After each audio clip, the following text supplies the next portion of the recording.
Ladies and gentlemen, thank you very much. I want to begin by thanking the President, the Prime Minister, many government officials we met, but especially the communities, the heroes that we saw working at the front line in the communities that we went to, many from civil society, and a special place for the victims of cholera that we had time to speak with and to hear from them directly their concerns, their aspirations.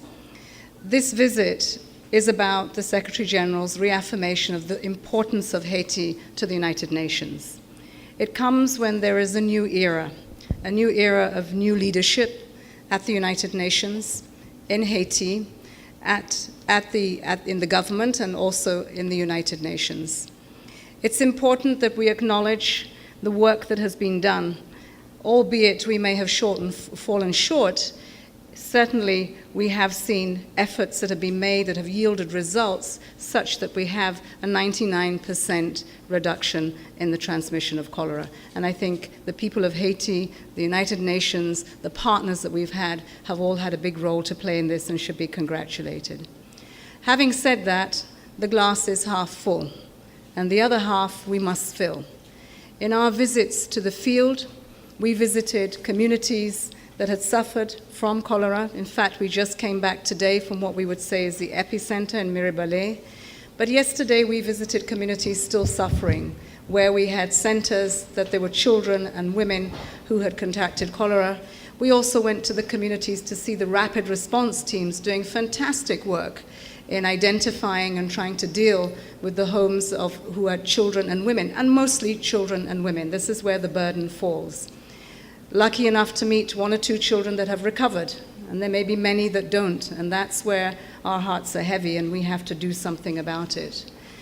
Today's discussion, as we spoke about cholera, was about people being fatigued, being tired about when would the United Nations come and deal with the end, zero transmission of cholera.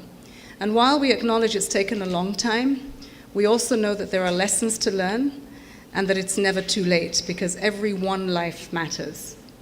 And so in our visit, our energy has been increased, our commitment, our passion to do what we need to do. With our special envoy, Joseph Chiran, of course, there's Susan Page, who is holding fort here, and Dr. Diallo, who, as a medical person, has a heart to know what it is about, because that has been his life's work.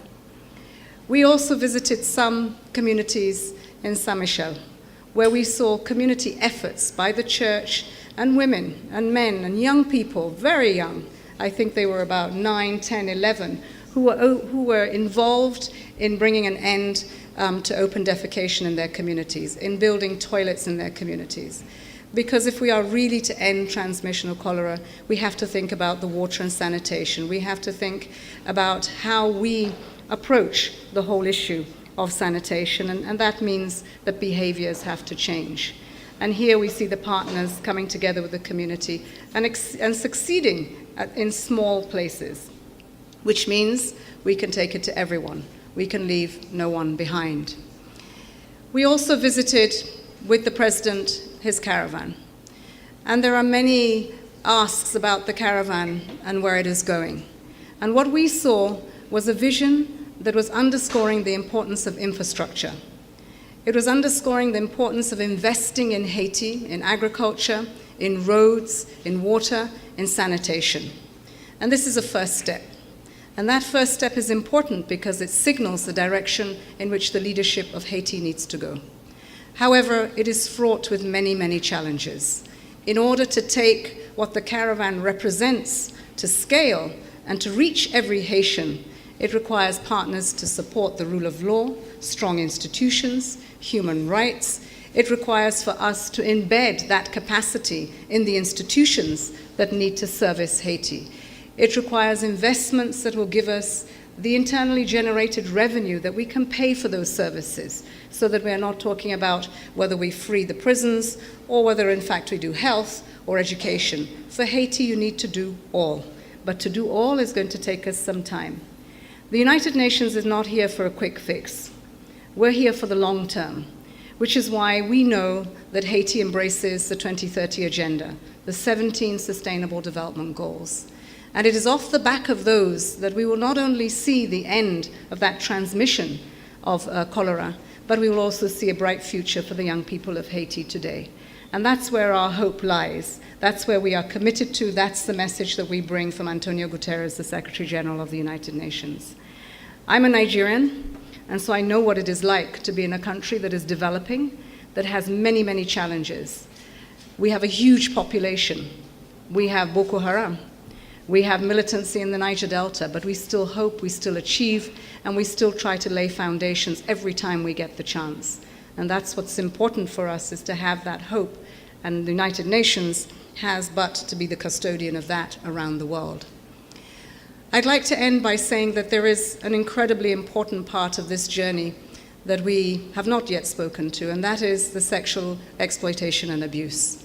The Secretary General on this front has expressed his zero tolerance. On his watch. This will, if it does ever happen, this will be taken seriously, and we will turn every stone upside down, inside out, to make sure that victims are given their due justice. It's incredibly important that we have zero tolerance from within the United Nations to outside, to what happens on our watch. We must be held accountable and responsible. And so, in total, I think we have the United Nations here in Haiti. It is important that we also understand we have to rebuild confidence of the Haitian people, and we're willing to do that in this new era. And what we are saying is that collaboration for the short, medium, and long term is where we believe that we will have results and we will see a future befitting of attaining the 2030 Agenda. I thank you.